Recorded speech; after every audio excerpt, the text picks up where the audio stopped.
Efésios capítulo 2. Irmãos, saímos do capítulo 1. 3 semanas só no capítulo 1. Eu não sabia que a carta de Paulo aos Efésios era tão profunda assim. Muito, muito.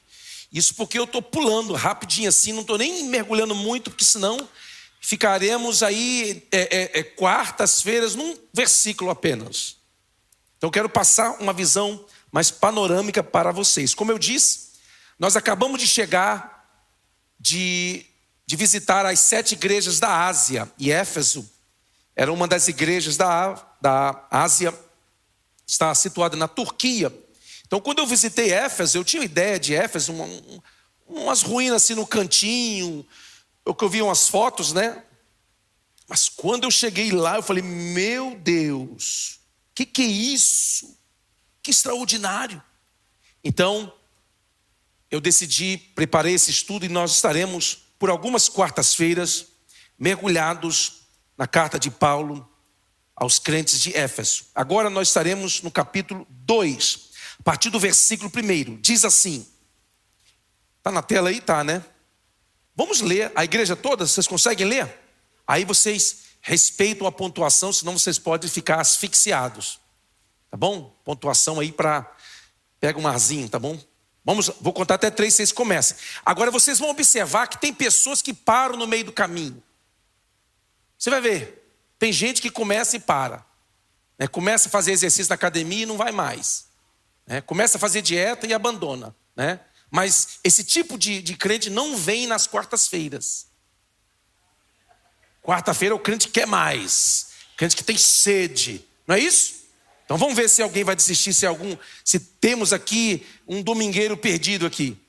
Vamos lá. 1, 2, 3.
Quantos dizem amém?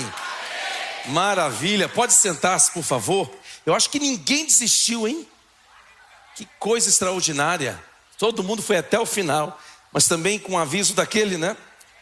Meus amados, na semana 1 nós falamos sobre a doutrina da provisão divina. Quem estava aqui, diga aleluia. Na semana 2 falamos sobre a doutrina da predestinação. Quem estava aqui, diga glória a Deus. Na semana 3 falamos sobre a oração de Paulo pelos Efésios. Quem estava aqui, diga Maranata. E quem está aqui hoje? Maravilha. Hoje nós vamos falar sobre do pecado para a salvação pela graça. Eu vou mencionar, não vou reler os versículos. Desta vez eu vou pregar de uma forma diferente. Eu vou ler o texto bíblico, eu vou pedir para que eles coloquem na tela o versículo número 1. E eu vou rapidamente tecer um comentário bem superficial sobre este versículo. E você vai entender a profundidade do versículo e vai, quem sabe, ler em casa, estudar em casa e procurar se aprofundar no conhecimento. Versículo 1 diz: Ele vos deu vida, estando vós mortos nos vossos delitos e pecados. Estando vós mortos. O que a Bíblia fala sobre a morte? Gênesis 2,17 diz: Mas da árvore do conhecimento do bem e do mal não comerás, porque no dia em que dela comeres, certamente morrerás. Quando Deus diz isto a Adão e Eva, quando Deus dá esta advertência ao primeiro casal, Deus não estava se referindo à morte física, porque os dois não caíram mortos no chão, continuaram a viver. O que Deus está falando aqui é da morte espiritual. A Bíblia fala sobre 3 tipos de morte. Primeira, morte espiritual, que é a separação de Deus, separação da comunhão com Deus, a quebra do relacionamento com Deus. Isso se chama morte espiritual. A segunda é a morte física, é a separação da parte espiritual, espírito e alma, do corpo físico. Quando isto acontece, a morte física. A Bíblia fala sobre uma terceira morte, que se chama morte eterna. Quem enfrentará a morte eterna? Os ímpios que forem lançados no lago de fogo.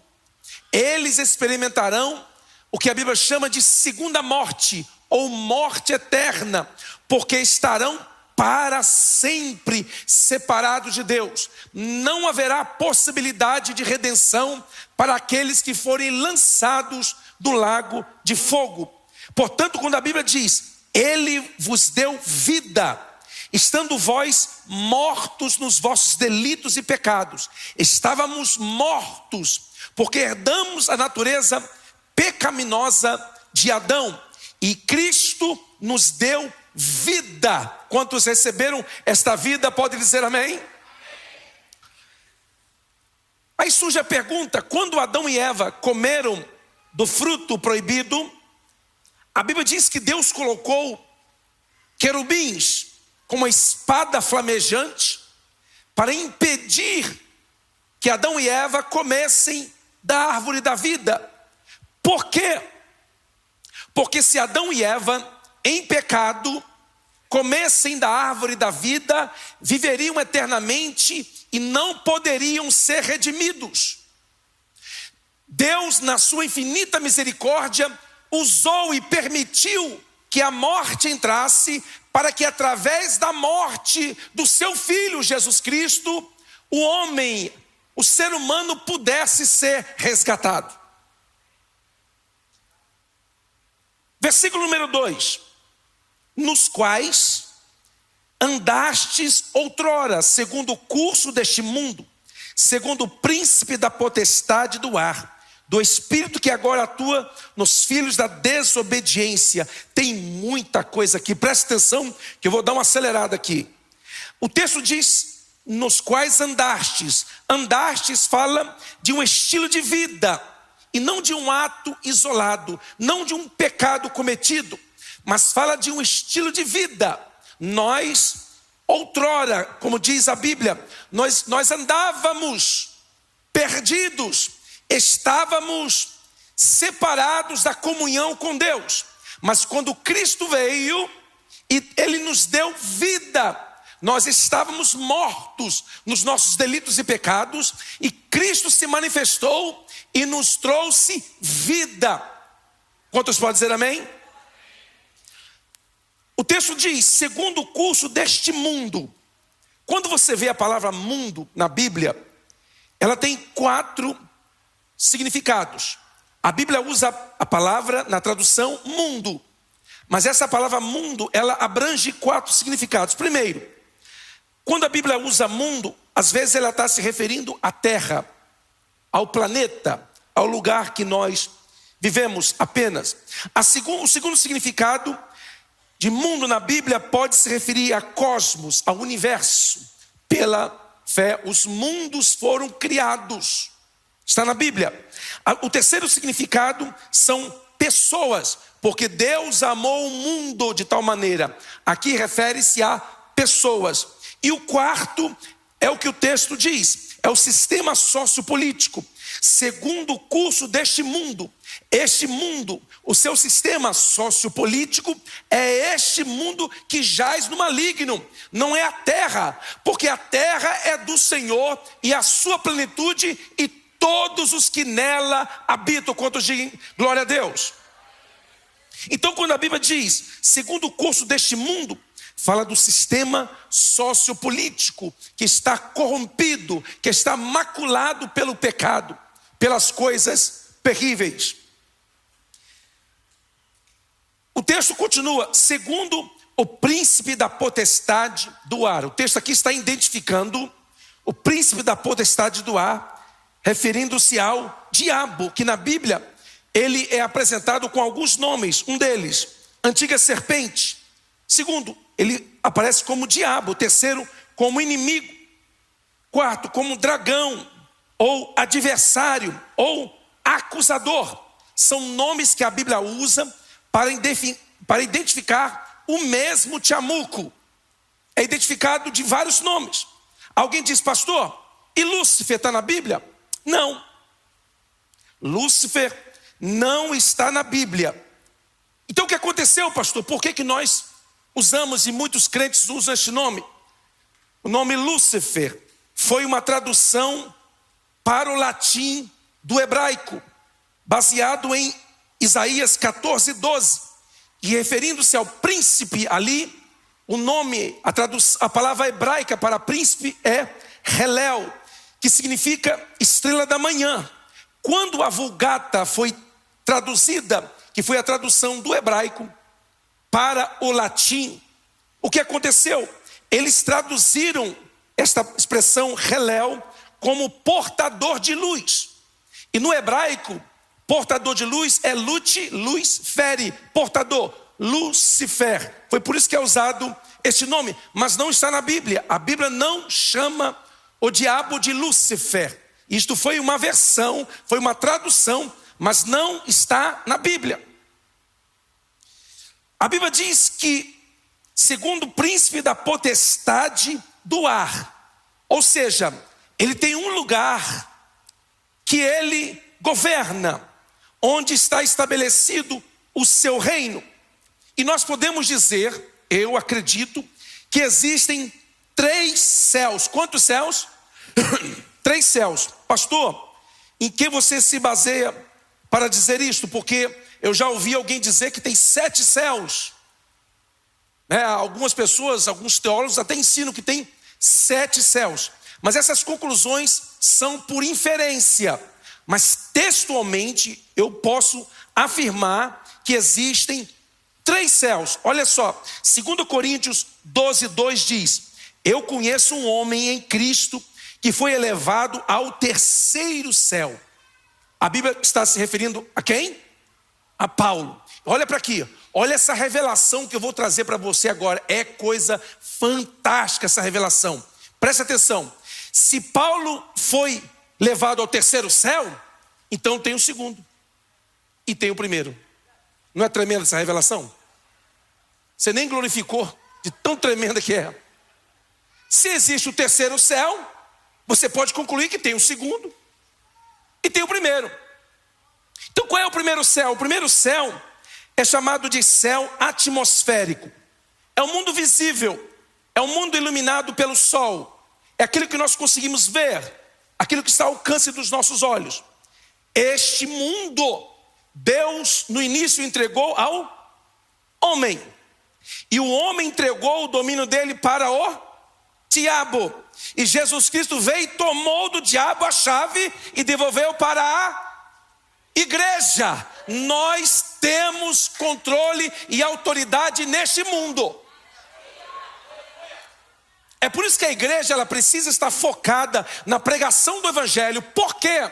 Porque quando a igreja está imbuída pela sua missão dada por Jesus Cristo de pregar o evangelho, a Bíblia diz: eis que vos dou poder sobre toda a força do mal e nada vos fará dano algum. Os crentes que defendem a teoria ou a doutrina da retaliação, eu não sei como eles explicam esse versículo. Por quê? Porque Jesus disse: quando você estiver na missão de pregar, na missão de levar o evangelho, nada que o diabo possa fazer lhe causará dano. Então você pode continuar defendendo a teoria ou a teologia da retaliação e se virar com o capeta para lá. Mas não vem ensinar aqui dizendo que o diabo está te esfolando, está arrebentando com você, porque você está fazendo a obra de Deus. Quando a Bíblia diz: eu vos dou poder sobre o quê? Sobre toda a força do mal e nada vos fará dano algum. Pastor, quando é que o diabo atua, retalia contra as nossas vidas? Quando nós saímos do propósito, quando nós saímos da visão correta, quando nós estamos fazendo coisas boas que Deus não mandou. Aí o diabo vem com tudo, porque abrimos legalidade. Mas se estivermos imbuídos pela missão principal da igreja, o diabo não poderá impedir o avanço da igreja.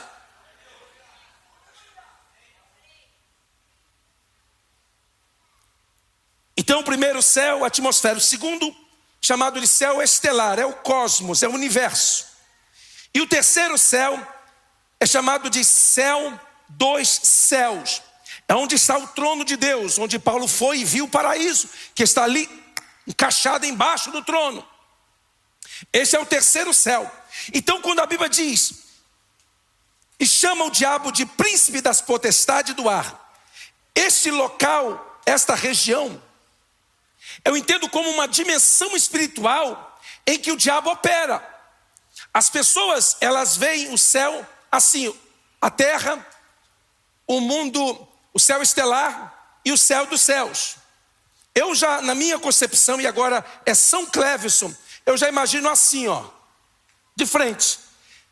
Aqui nós, entre nós está o mundo espiritual. Nesse mundo espiritual, o príncipe da potestade do ar atua, e do outro lado está o céu dos céus, onde Deus atua.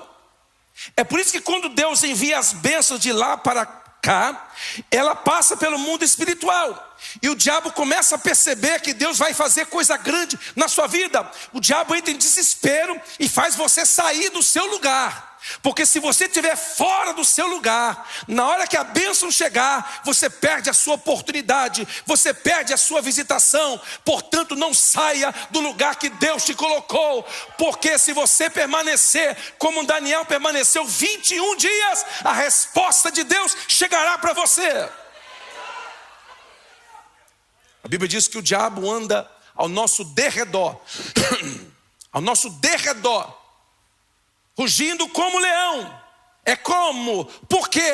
Porque o verdadeiro leão é o leão da tribo de Judá. Jesus Cristo, é Ele quem peleja por nós. Será que você quer levantar a sua mão e dizer glória a Deus?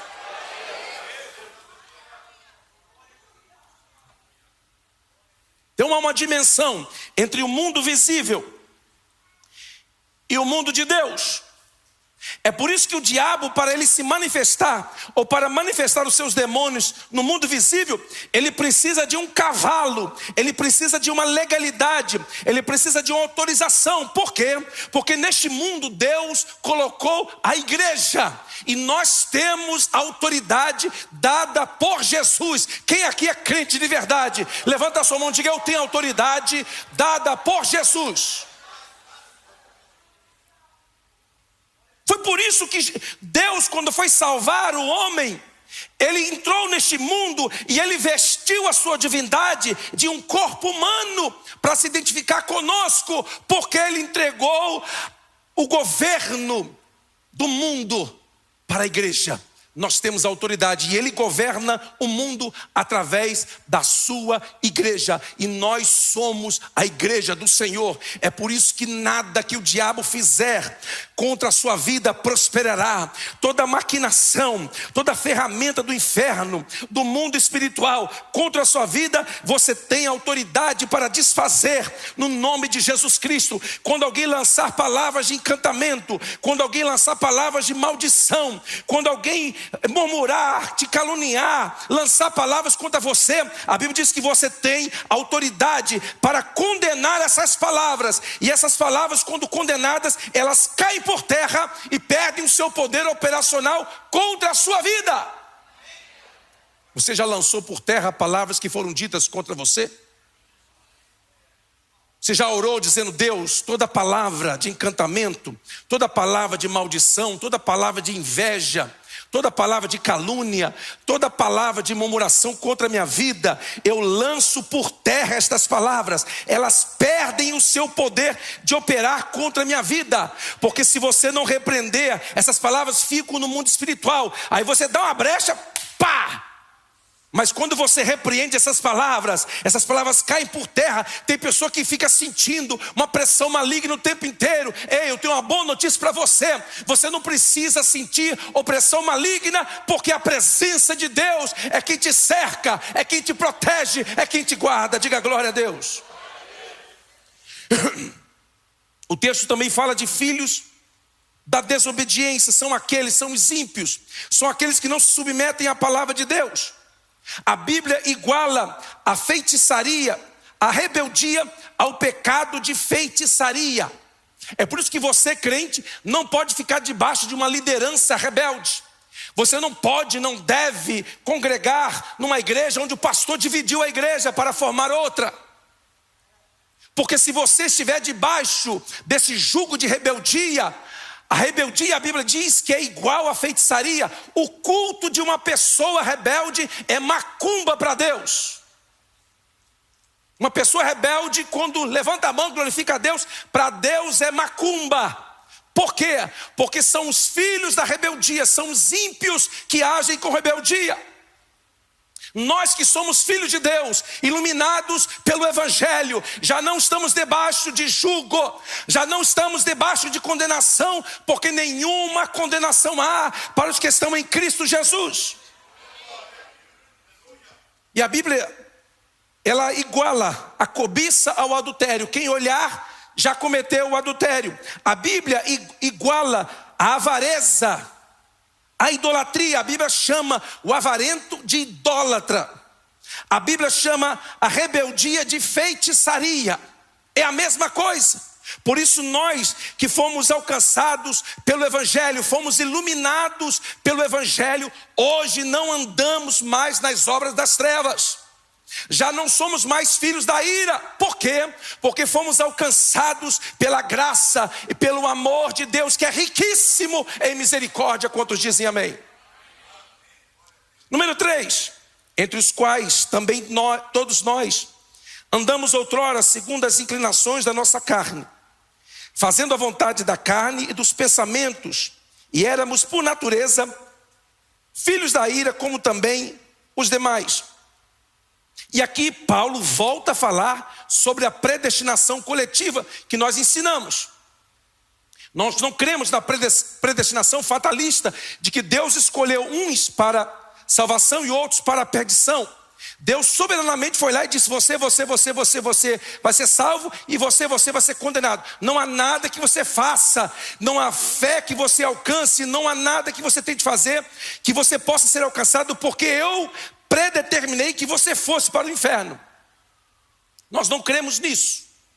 Nós cremos na predestinação coletiva. Deus predestinou todos aqueles que andam em rebeldia como filhos da ira. Então quem anda em rebeldia está dentro dessa predestinação coletiva. Mas também Deus predestinou a igreja para estar nas bodas do Cordeiro, para reinar com Cristo para sempre. E quando eu aceito Jesus, eu entro para a igreja, eu me torno coletivamente predestinado. Quantos entenderam? Pode dizer amém. Gênesis 3:1 fala como o pecado entrou. Olha só como é interessante. O texto fala sobre segundo as inclinações da nossa carne, fazendo a vontade da carne e dos pensamentos, e era por natureza filhos da ira. Olha só como foi sutil a entrada do pecado. Gênesis 3, a partir do versículo 1 diz assim: mas a serpente, mais sagaz que todos os animais selváticos que o Senhor Deus tinha feito, disse à mulher: é assim que Deus disse? Não comereis de toda a árvore do jardim? Ora, já mudou. Deus tinha dito: não coma desta árvore. E o diabo chega e diz: não comereis de toda a árvore. É assim que Deus disse? Respondeu-lhe a mulher: do fruto das árvores do jardim podemos comer, mas do fruto da árvore que está no meio do jardim, disse Deus: dele não comereis, nem tocareis nele, para que não morrais. Olha, não está na Bíblia, tocareis. A mulher já adicionou algo que Deus não disse. E é um perigo quando nós adicionamos à palavra o que Deus não disse. Tem pessoas que pensam que a maldição de alterar a Bíblia, esta é uma maldição restrita apenas aos tradutores da Bíblia. Aqueles que fazem a tradução dos textos originais, eles têm que se cuidar, porque se eles mudarem a Bíblia, eles estão debaixo de maldição. Não, meu irmão. A maldição aqui é para quem adiciona o que Deus disse. É para quem interpreta de forma errada o que Deus disse e ensina aos outros. Não é uma maldição restrita apenas aos tradutores, mas é para aqueles que fazem uso da pregação sem saber o que Deus disse.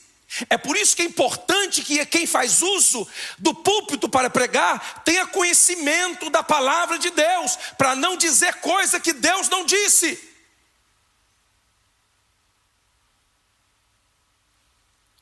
Mas o fruto da árvore que está no meio do jardim, disse Deus: dele não comereis, nem tocareis nele, para que não morrais. Deus não disse não tocareis.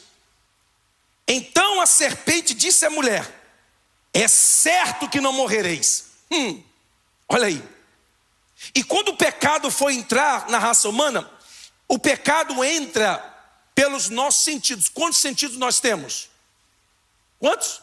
5. Quais são?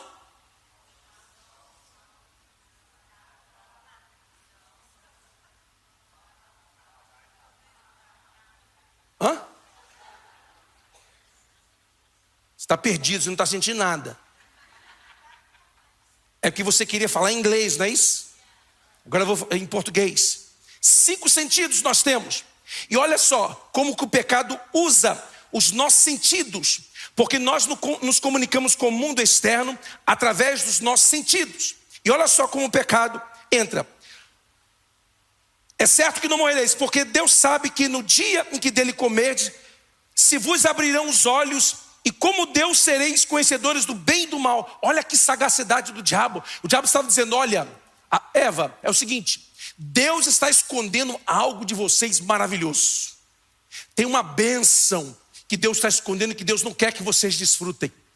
Tem algo que Deus tem, que olha, é só para Ele. Ele não quer compartilhar com você, Ele está escondendo de você isso.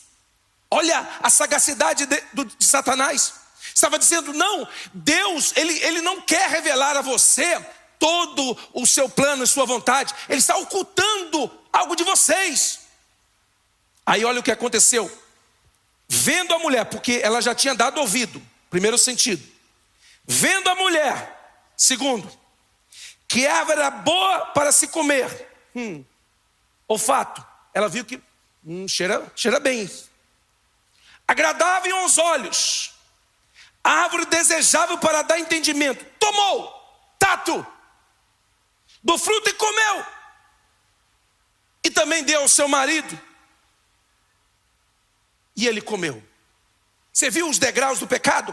O pecado, ele veio a partir da audição. Ele entra usando os nossos sentidos. É por isso que a Bíblia diz: a fé vem pelo ouvir. E ouvir a palavra de Deus. É por isso que o diabo vai fazer de tudo para impedir você de estar na igreja, de ouvir a palavra de Deus. E pregações como essa, que bate de frente, dá na testa do crente. E o crente tem que sair daqui tomando Tylenol, dizendo: pastor do céu, me dá Tylenol, porque o negócio foi pesado hoje. Outro dia um crente me ligou: pastor, eu não aguento mais ficar aqui. Eu falei: por quê?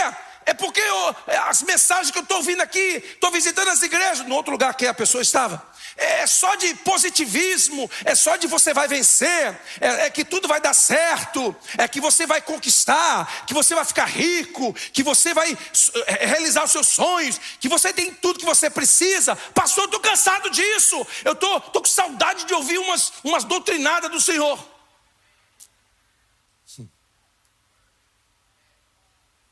É por isso que aqui na igreja eu seleciono as pessoas que pregam aqui. E olha que eu tenho muitas ofertas para pregar aqui. Pessoas que querem pregar. Antigamente as pessoas queriam ir pregar para receber oferta. Hoje já estão querendo vir só para pregar mesmo. Barateou. E nós não recebemos aqui os mercenários da fé. Aqueles que cobram para pregar. Aqui não.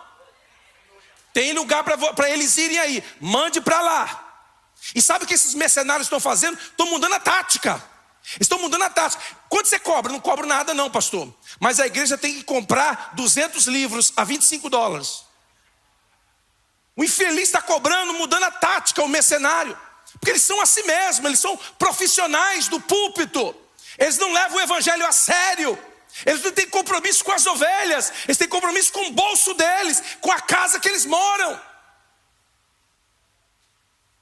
Nenhum aleluia. It's okay.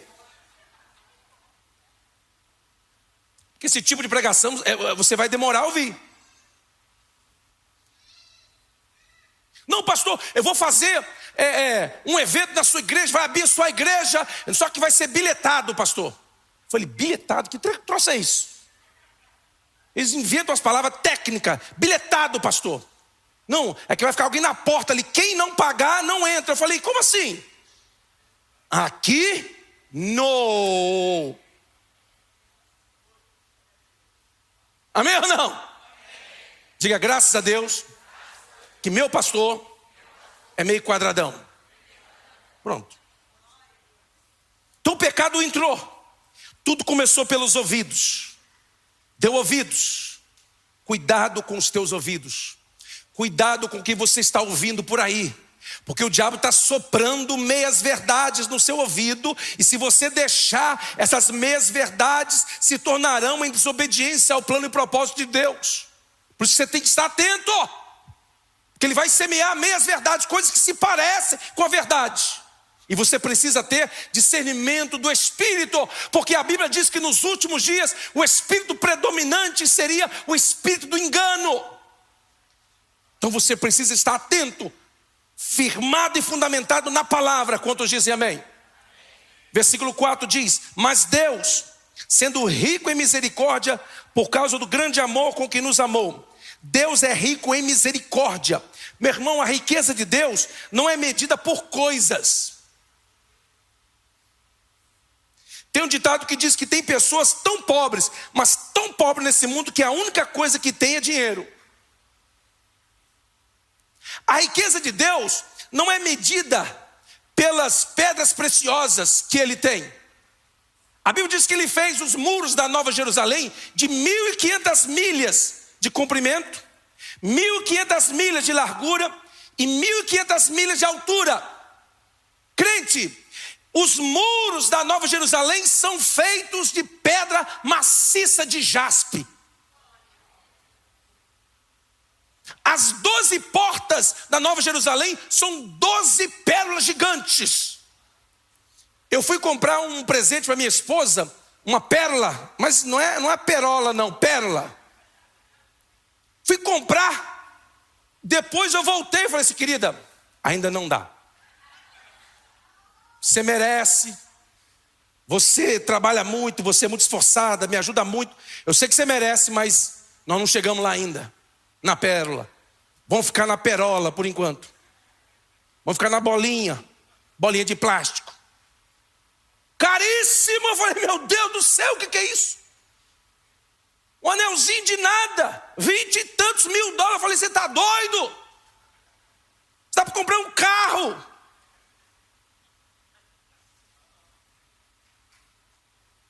Usado.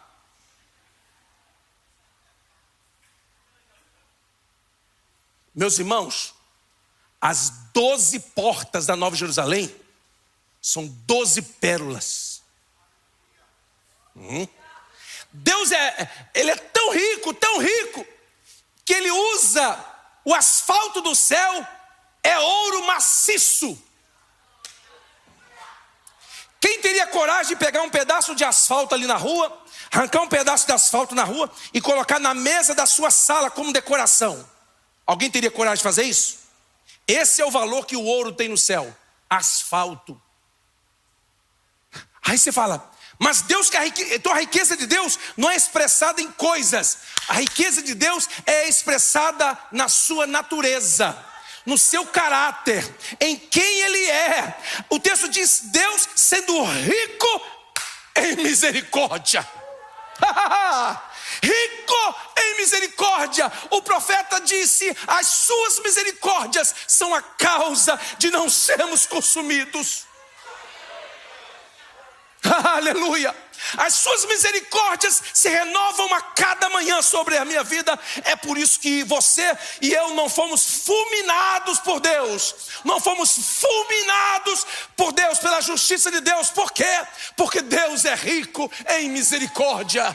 Oh, crente, levante a sua mão para o céu e agradeça a Deus pelas misericórdias.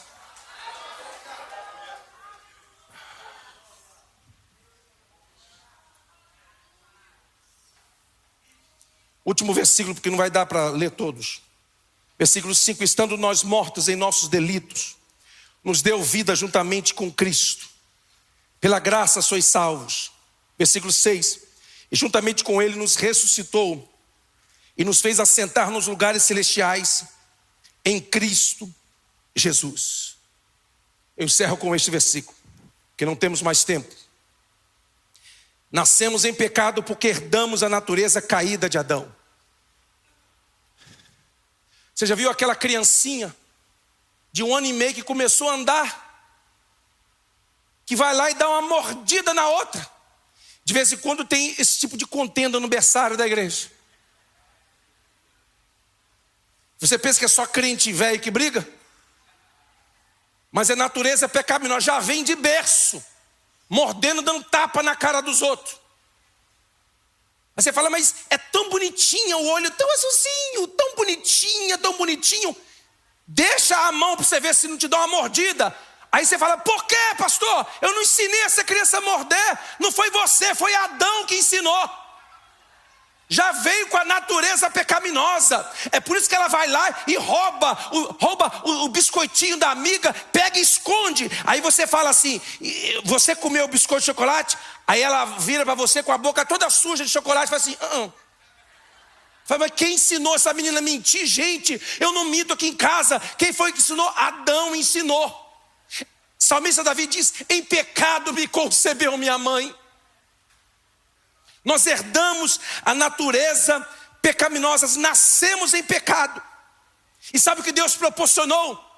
A morte para nós, para nos resgatar. Pastor, morte quer dizer que eu vou ter que morrer? Sim, o batismo. Por isso que o batismo se chama sepultar. Eu sei que alguns irmãos são batizados com farelo na cabeça de água. E é por isso que eu não vou na igreja de um pastor amigo meu aqui. Eu falei para ele, pastor, não posso ir na sua igreja. Por quê? Porque eu posso beber o seu tanque batismal sem saber. Você tem que me avisar qual que é o tanque e qual que é o copo.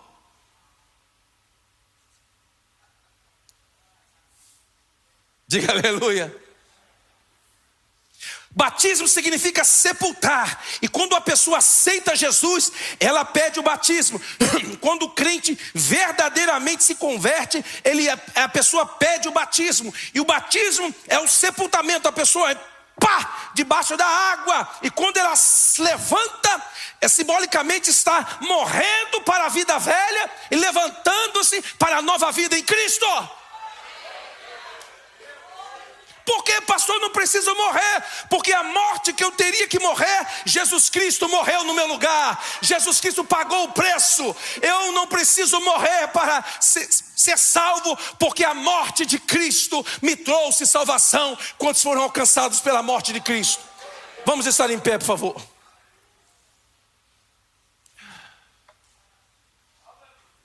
O texto diz que ele nos fez assentar. Olha só, isso aqui, meu irmão. Ai, Jesus do céu. Ele nos fez assentar. A Bíblia diz que quando Cristo morreu, ressuscitou, ele foi elevado às maiores alturas e assentou-se. Pastor, no céu tem cadeira? Não tem muitas. No céu a Bíblia fala sobre 24 tronos, que 24 anciãos têm 24 tronos, 24 cadeiras, e mais o trono de Deus, 25. Você vai passar o resto da eternidade em pé. Então quando te chamar para ficar em pé na igreja, não fica, ai meu Deus, se a minha perna está doendo. No céu você vai ficar em pé por toda a eternidade. E não vai dar varizes, não vai dar. E nem você vai cansar. Então já vai se acostumando aí, porque você vai passar a eternidade toda em pé adorando a Deus. Só que o texto diz que nos fez assentar. O que significa isso então, pastor? Fazer assentar significa posicionamento, significa descanso espiritual, significa obra consumada. Ou seja, não há nada que eu possa fazer para me tornar salvo. A obra da salvação foi completada. Cristo completou na cruz. Não há nada que eu possa fazer que me torne mais salvo. Você sabia que Deus te ama hoje com a mesma intensidade que Ele te amava quando você fedia a pinga e a cachaça? E fedia a couro queimado? Fumando maconha? Que é tapete enrolado queimado. Tapete molhado queimado. Um cheiro de capeta. Aí você pensa, hoje eu estou na igreja, Deus me ama mais. Não, Deus te ama hoje com a mesma intensidade que te amava quando você estava fedendo a pecado. Alguém diz, mas por que, pastor? Mas hoje eu sou tão bonzinho, eu dou glória a Deus, aleluia, eu dou até dízimo, pastor. Não é possível que Deus me ama do mesmo jeito. Por que Deus não me ama mais hoje? É porque o amor de Deus não pode ser aperfeiçoado. Ele te ama do mesmo jeito. Não vale a pena você glorificar esse Deus que te ama do mesmo jeito hoje? Você bonitinho, cheirosinho, com roupa, dando glória a Deus, aleluia, fazendo pose para as redes sociais, para dar aleluia. Ele te ama do mesmo jeito quando você estava perdido no lamaçal de pecado. Deus nos alcançou por sua infinita misericórdia. É isso que Paulo está dizendo. Ei, Ele nos fez assentar. É por isso que a vida cristã não é estressante. As pessoas perguntam, pastor, a igreja está crescendo e você está estressado, morrendo. Não estou, meu irmão, eu estou engordando. Eu tenho que tomar a vacina de gordo, como é que chama? Monjaro.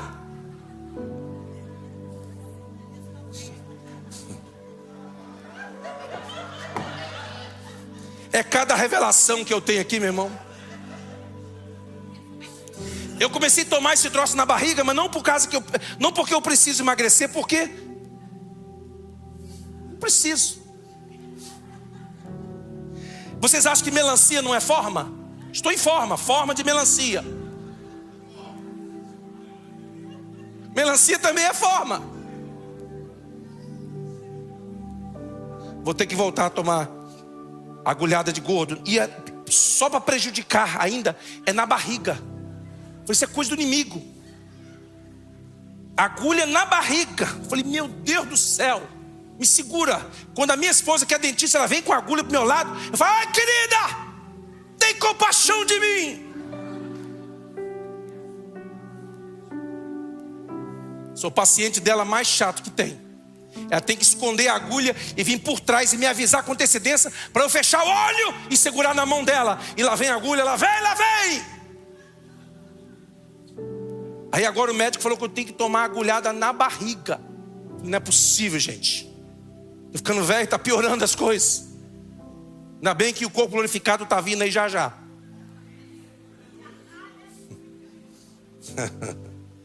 Meu irmão, eu e você estamos assentados, nós estamos posicionados. A nossa salvação não depende do que eu estou sentindo hoje. Eu não estou sentindo salvo hoje. Não é o que você sente. Você não é da igreja do cinto, você é da igreja do que crê.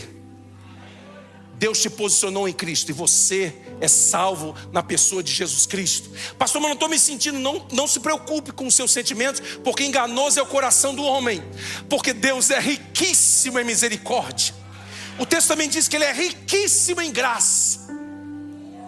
E Ele derramou a sua graça sobre nós. Aí você diz, mas eu não mereço. É isso mesmo. Você não merece. Eu não mereço. Mas Ele nos amou. Quantos recebem essa palavra com amor aí? Não tive a intenção de ofender ninguém. Mas se ofendi também não foi intencional. Mas eu preciso falar a verdade para você. Você precisa ouvir a verdade acerca do Evangelho de Cristo. Porque o Evangelho que transforma é o Evangelho bíblico.